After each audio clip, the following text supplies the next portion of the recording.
Olá pessoal, nós somos o NanoCell Interactions Lab, eu sou o professor Marcelo Bispo e eu vou falar um pouco mais para vocês sobre o que a gente faz lá no laboratório, como que a gente estuda essa interação entre nanopartículas e células.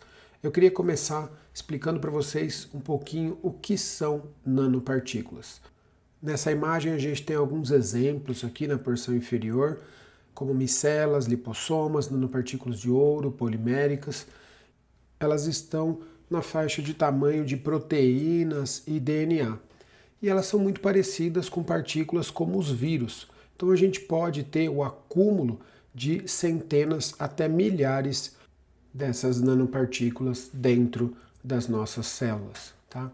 Aqui a gente tem também um grão de sal e uma bolinha de tênis. O grão de sal estaria na faixa de milímetros, a bolinha de tênis tem pouco mais de 6 centímetros, só para vocês terem uma ideia aí da escala que a gente está trabalhando. Então as nanopartículas são bastante pequenas e podem ter essa capacidade de se acumular dentro das células. E as nanopartículas, atualmente elas são produzidas como carreadores de fármacos, para melhorar propriedades de alguns materiais, mas a gente tem que lembrar que elas são produzidas muito amplamente na natureza, por exemplo, em eventos como combustão de carros, empresas siderúrgicas, queimada de florestas e alguns eventos como erupção vulcânica e erosões, que está destacado aqui, que acontecem inclusive antes de ter vida no nosso planeta. E qual que é a relevância disso? As células que apareceram no planeta, elas aprenderam a sobreviver nesse meio com muitos materiais em escala nanométrica. A gente percebe isso nas diferentes formas que as células têm de se relacionar com o meio externo. Por exemplo, a gente tem algumas vitaminas, como a riboflavina, vitamina B2, que ela é captada pela célula por alguns processos de endocitose, que é essa forma de captação que está sendo representada aqui.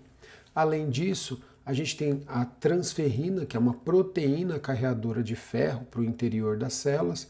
Ela também é internalizada, por essas vias.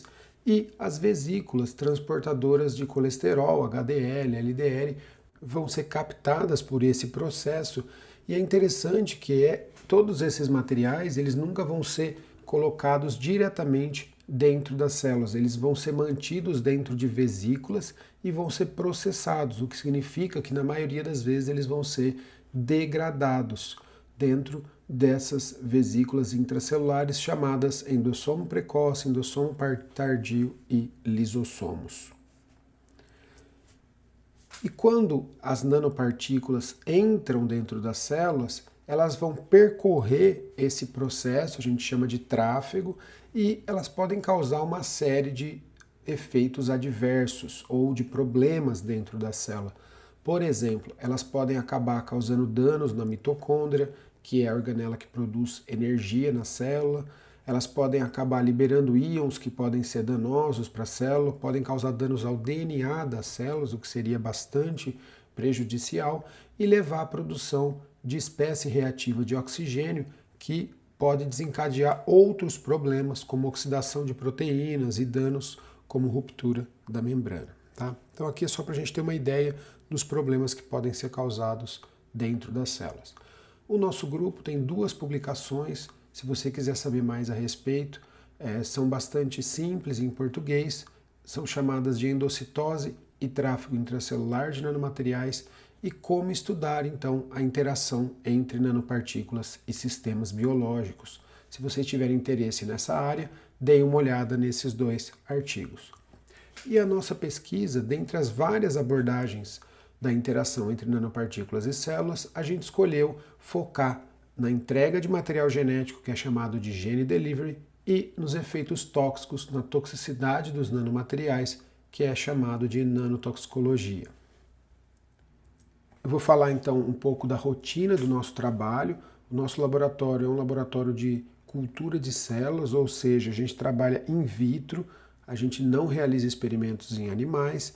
O que a gente faz é colocar então as células de interesse em algumas placas, como aqui está mostrado uma placa de Petri, e aí então a gente expõe as células aos nanomateriais e depois estuda essas células usando principalmente a microscopia de fluorescência e citometria de fluxo, que já já eu falo um pouco mais para vocês. Agora eu queria falar de alguns trabalhos do nosso grupo, só para vocês terem uma ideia do que a gente tem feito.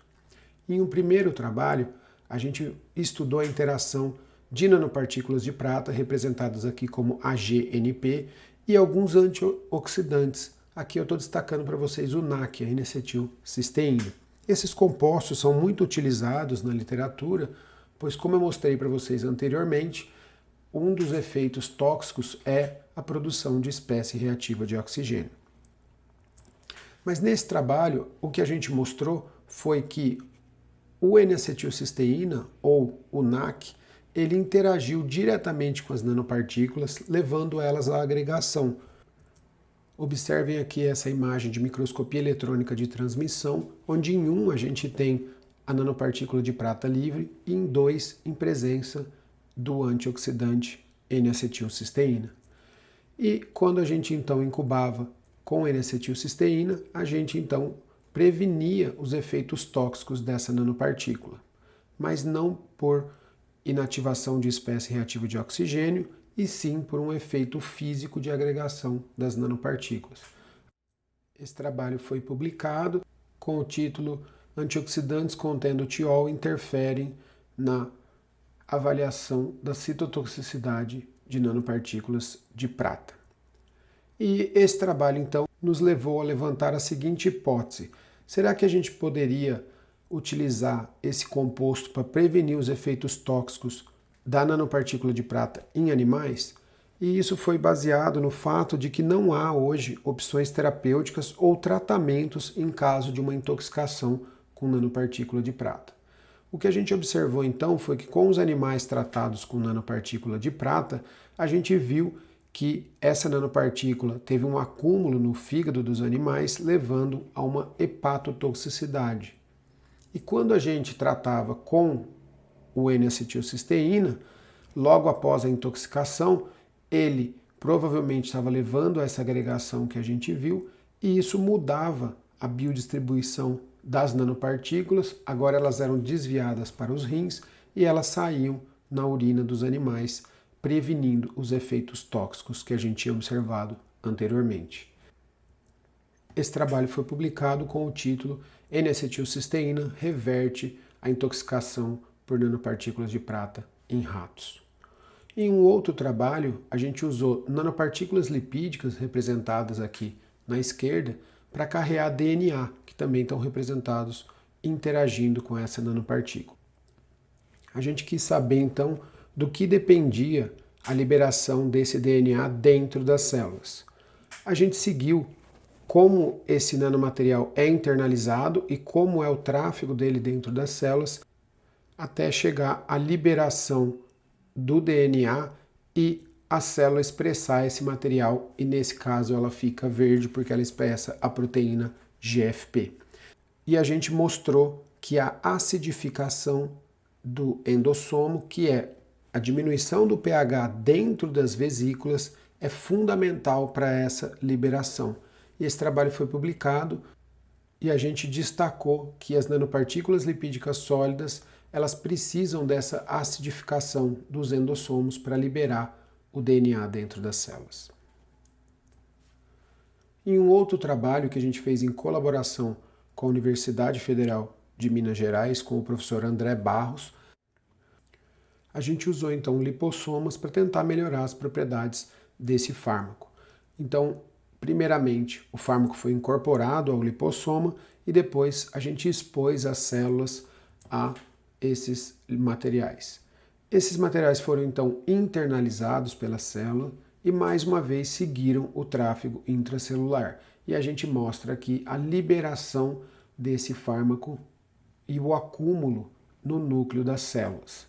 E uma coisa muito interessante que a gente achou foi que quando a gente parava o processo também aqui de acidificação ou algumas proteínas importantes desse tráfego intracelular, a gente potencializou a entrega desse material dentro da célula, efeito que a gente não observou nos outros grupos onde não havia lipossomas, por exemplo.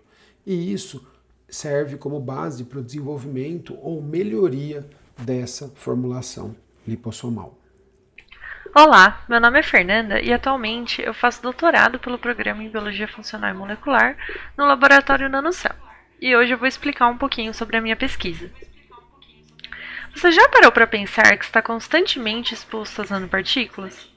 Apesar de sua concentração no ambiente ser considerada baixa, os efeitos sutis causados por elas são pouco estudados. Quando somos expostos de forma prolongada durante a nossa vida, quais efeitos podemos esperar a nível molecular? Quais são os efeitos colaterais na sinalização e no fenótipo celular?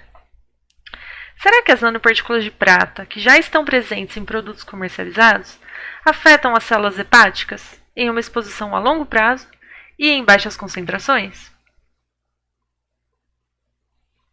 Para responder a nossa pergunta, iremos estabelecer uma plataforma para extrair características das células, utilizando o software Cell Profiler. Ao analisar essas imagens, iremos encontrar perfis fenotípicos que utilizam parâmetros relacionados à morfologia celular. Para analisar o grande volume de dados adquiridos, utilizaremos ferramentas computacionais como o aprendizado de máquina, em que podemos classificar as células em grupos similares. Com o uso dessas técnicas avançadas, iremos obter as pegadas fenotípicas deixadas pelo tratamento com a nanopartícula de prata. Ao final do nosso projeto, vamos propor novas hipóteses a partir desses dados, que serão validadas por metodologias já conhecidas de biologia molecular. Forneceremos a base teórica para o entendimento da toxicidade a longo prazo e o desenvolvimento de estratégias de manejo terapêutico na exposição a nanopartículas. Além disso, iremos gerar dados importantes para a tomada de decisão em agências regulatórias e governamentais, a fim de estabelecer regras sobre o descarte de nanopartículas no meio ambiente.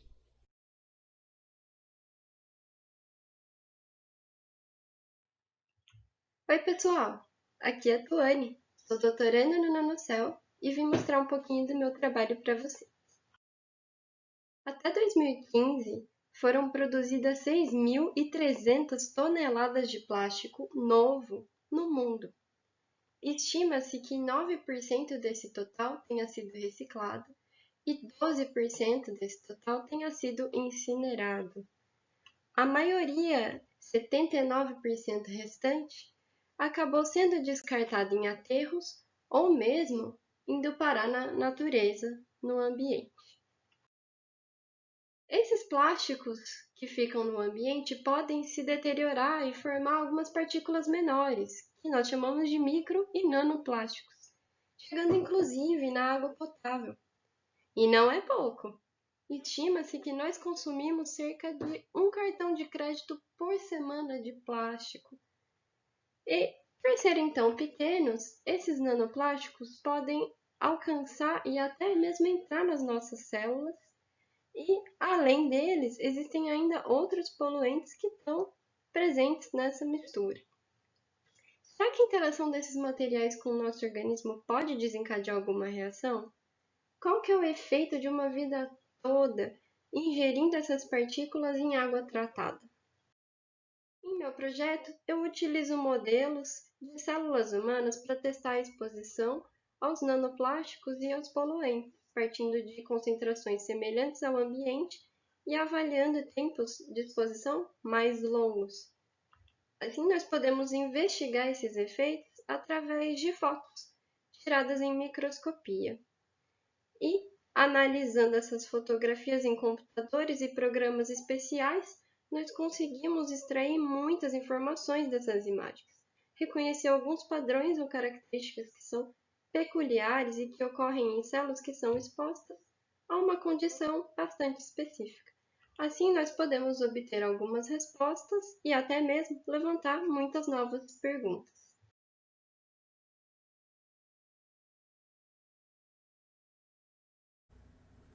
Depois que vocês conheceram, então, o trabalho da Tuane e da Fernanda, eu queria mostrar para vocês as técnicas que a gente mais usa no laboratório.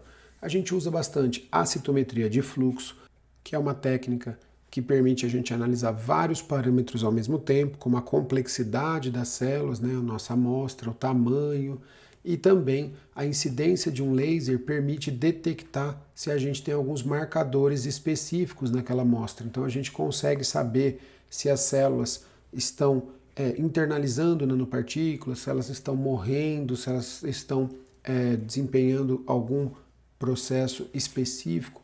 Então é uma técnica bastante poderosa e que a gente usa bastante. A outra técnica que a gente usa muito no laboratório é a microscopia de fluorescência. Essa microscopia, acho que vocês já devem estar acostumados, a gente consegue saber se as nanopartículas estão dentro da célula, se as nanopartículas estão induzindo a morte celular. Inclusive, recentemente, a gente desenvolveu um software chamado PyScratch, que é capaz de quantificar e fazer uma análise da migração celular de maneira automatizada. Bom, pessoal, era isso que a gente queria mostrar para vocês. Aqui algumas fotos do pessoal que já passou pelo grupo. A gente espera que vocês tenham gostado, que vocês tenham se interessado por algum dos temas que a gente trabalha lá no laboratório. Se vocês quiserem saber mais, não deixem de acessar o nosso site www.nanocell.com.br, dê uma olhada nas nossas listas de publicações, no nosso laboratório, na nossa equipe, e espero que vocês tenham gostado, espero ver vocês lá no NanoCell.